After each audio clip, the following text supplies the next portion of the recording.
답은 AI 반도체, 또 최대 2차 전지 비교 분석, 2차 전지와 조선 수익의 길, 점상과 함께하는 특별 강연회. QR코드를 인식해 확인해보세요.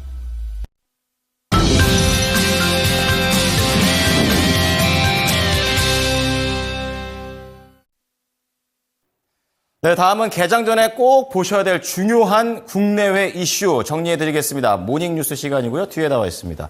자, 오늘 엔비디아 다시 한번 좀 정리를 좀 해드리고요. 아랍에미리트 대통령 드디어 옵니다. 어떤 쇼핑을 할지 기대되고요. 원자력과 관련된 내용, 그리고 어제 현대차를 기준으로 해서 완성차들의 좋은 소식들이 쏟아지고 있습니다. 어떠한 내용인지 자세하게 보겠습니다. 김은벽 캐스터 알려주시죠. 네, 어제 장마감 이후부터 개장 전까지 중요한 소식들 6가지로 함께 준비해드렸습니다. 먼저 헤드라인부터 함께 확인해 보시죠. 네, 오늘 첫 번째 헤드라인입니다. 엔비디아가 1분기 실적 높아진 눈높이를 더욱더 높게 볼 예상치를 상회하는 실적을 발표했습니다. 네, 두 번째 소식은요. 아랍에미리트의 대통령이 다음 주 28일부터 29일 국내를 국빈으로 방문하게 됐는데 이번 방문이 처음이라고 합니다. 네, 세 번째 소식은요. 외교 2차관이 미국의 에너지부 부장관과 함께 회동을 했는데 이와 관련된 내용들도 함께 살펴드리겠습니다. 네, 네 번째 소식입니다. 미국과 중국의 보복 관세에 의해서 현대차가 반사이익을 누릴 것이다. 어제 9% 상승의 이유가 됐을까요? 함께 살펴드리겠습니다. 네, 다섯 번째 소식입니다. 현대차와 기아가 4월에 유럽에서 판매량 9만 1,000대를 기록했다고 하는데 유럽에서도 점차 점유율을 늘려가고 있습니다. 네, 마지막 소식은요. 비츠루셀이 793만 달러의 손해배상 청구가 제기가 돼서 시간외에서 하락했는데 관련 뉴스들 흐름까지 자세하게 보겠습니다. 네, 먼저 첫 번째 소식 기다렸던 엔비디아의 실적부터 함께 보겠습니다. 그동안 이 시장의 눈높이가 상당히 높아졌기 때문에 과연 이번에도 이 눈높이를 충족시킬 수 있을지가 관건이었는데요. 기대했던 것보다 더 좋은 실적을 내게 되면서 역시나 인공지능 시대의 대장주의 품격을 보여줬습니다. 네, 이번에 1분기 매출액은 260억 4천만 달러를 기록하게 되면서 전년 대비 262% 급증을 했고요. 이 애널리스트들의 전망치보다도 20억 달러 이상 높은 수치가 나오게 되면서 시장은 환호하는 모습이었습니다. 그리고 조정 주당 순이익 역시나 6.12달러로 애널리스트들의 전망치 5.59달러를 뛰어넘는 수치가 나왔는데요. 역시나 호실적의 배경은 데이터 센터였습니다. 데이터 센터의 매출의 경우에는 전년 대비 무려 427%나 폭증했는데요.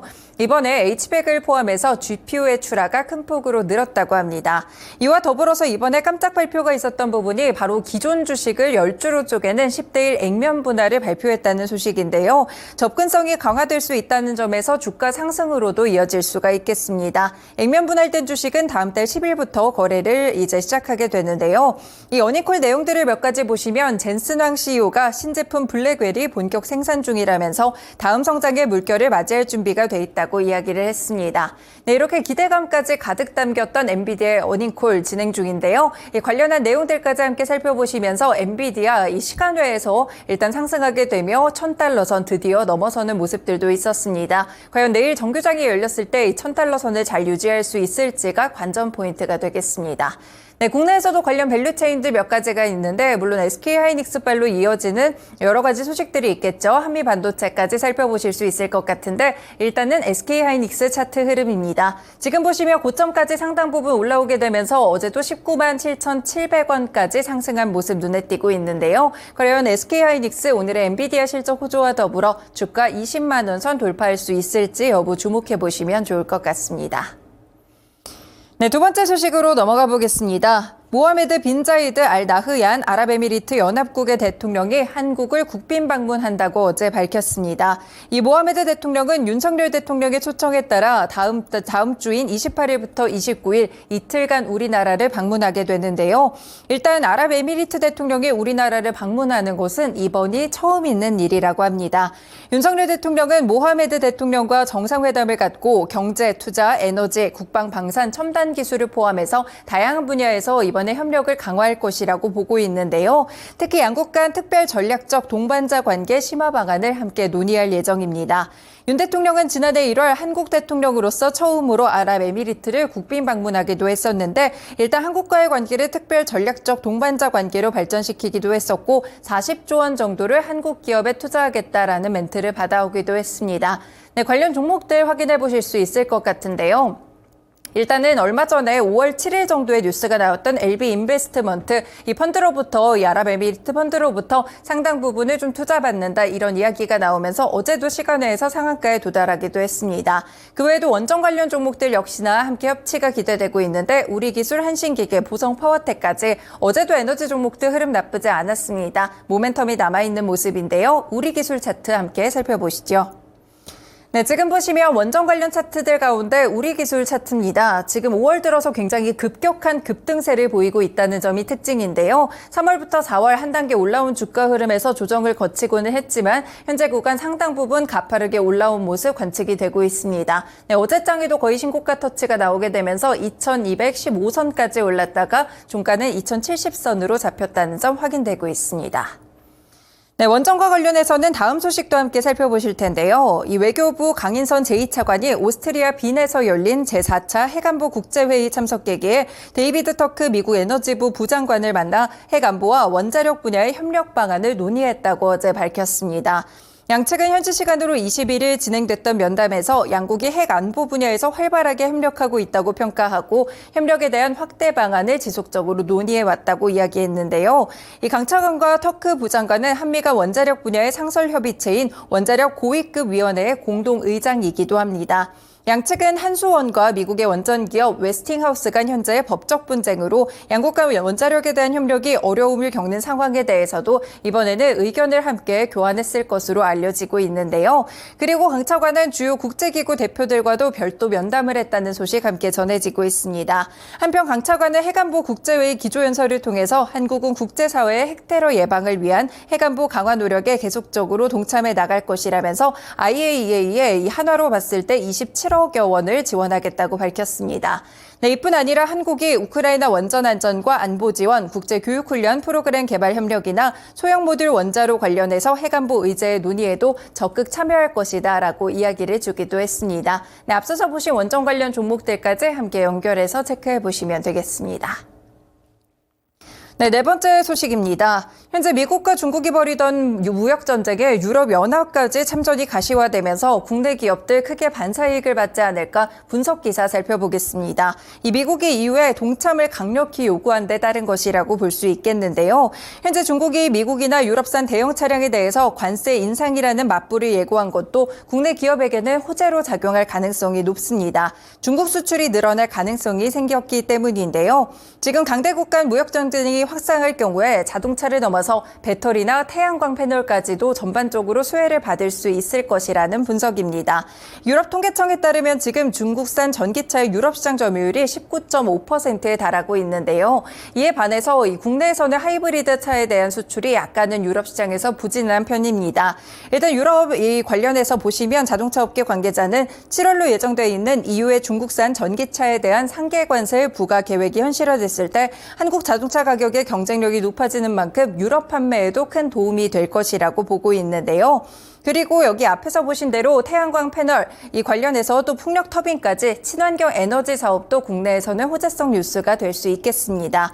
지난해 기준으로 중국산 태양광 패널이 유럽 시장의 80% 이상을 차지하고 있는데 만약에 관세 부과 같이 이렇게 무역 전쟁이 좀 현실화될 경우에는 이 틈을 비집고 국내 시장의 점유율을 넓힐 수 있는 기회가 되기 때문인데요. 지금 그래서 여러 가지 기업들을 수혜 종목들로 꼽아주고 있습니다. 여기서 언급된 기업들은 현대차나 기아 같이 자동차 종목들도 있지만요. LG에너지솔루션, SK온까지 배터리 관련 이 기업들까지 있다는 점 함께 살펴보실 수 있겠습니다. 네, 다음 소식 살펴보시면요. 그래서 완성차 업계들 얼마나 팔고 있는지 통계 데이터도 함께 보실 텐데요. 현대차와 기아가 올해 4월 유럽 시장에서 지난해 같은 달과 비교했을 때 1.8% 함께 판매량이 늘었다고 합니다. 총 91,361대를 판매한 것으로 나타났는데요. 지난달 유럽에서 현대차는 46,618대를, 기아는 44,743대를 판매했다고 합니다. 일단 현대차의 판매량은 전년 동기 대비 17.6% 증가를 했지만 기아는 같은 기간에 오히려 10% 정도 감소한 수치를 받아들였다는 점 살펴보실 수 있겠고요. 유럽 시장의 점유율을 살펴보시면 현대차는 4.3%를 기록했고 기아는 4.1%를 기록하고 있습니다. 현재 4%의 점유율을 양사가 각각 차지하고 있는 분위기인데 일단 기아 측에서는 판매량 데이터도 약간 부진했던 만큼 점유율도 소폭 줄어들었다라고 볼 수 있겠습니다. 유럽에서 지난달 판매됐던 현대차의 주요 차종은 투싼이나 코나 그리고 i20 순이었고요. 기아의 경우 스포티지, 시드, 니로 등의 순으로 많이 판매가 됐다고 합니다. 일단은 이 친환경차 판매도 전반적으로는 약간씩 늘었다고 하는데 유럽과 관련된 자동차 데이터들 함께 체크해드렸습니다. 네, 앞서서 보신 소식과 함께 연계해서 현대차와 기아 이렇게 살펴보실 수가 있겠고요. 그 가운데 어제장 9%의 급등세를 기록하며 신고가 터치한 현대차 차트 보겠습니다. 네, 현대차가 지난 2월부터 굉장히 가파르게 올라오기 시작했죠. 이 당시에 저 PBR과 관련된 모멘텀들이 불어오기도 했었고요. 이후에는 약간의 조정 구간도 거치면서 어느 정도의 선을 유지하는 분위기였습니다. 그러다가 어제장 강한 돌파세가 나타나게 되면서 무려 주가가 27만 7천 원까지 터치가 나오기도 했었는데요. 신고가를 경신한 현대차 앞으로 더 오를 수 있을지 일단은 현대차를 따라서 기아나 현대모비스까지 함께 움직였는데요. 현대차의 흐름까지 주목해 보시면 좋을 것 같습니다. 네, 그리고 마지막 소식 개별 소식으로 보겠습니다. 이번에 비츠로셀이 이트론 플러스로부터 793만 4,048달러 규모의 손해배상 청구가 제기됐다는 공시를 내놨습니다. 이 회사는 신청인의 청구에 따라서 법률 대리인과 기술 전문가를 통해서 적극적으로 대응할 예정이라고 밝혔는데요. 일단 리튬 1차 전지나 2차 전지 소재 기업이라고 볼 수 있겠습니다. 사실상 실적은 굉장히 좋았는데요. 지난 1분기에도 영업이익이 101억 775만 원으로 전년 동기 대비 15.3% 증가하기도 했습니다. 창사 이래 최대 실적을 달성하기도 했었고 영업이익률이나 당기순이익률도 상당히 좋았다고 하는데요. 그런데 이렇게 소송 공시가 좀 나오게 되면서 비츠로셀과 비츠로테크 오늘장 흔들리지 않을지 움직임을 주목해 보셔야겠습니다. 실제 시간외에서도 두 종목이 하락세가 폭이 좀 깊게 나타났기 때문에 오늘 정규장 열리고 관련 반응들도 살펴보실 필요가 있겠습니다. 네, 이렇게 개장 전에 중요한 소식들 6가지 함께 전해드린 모닝뉴스 시간이었습니다.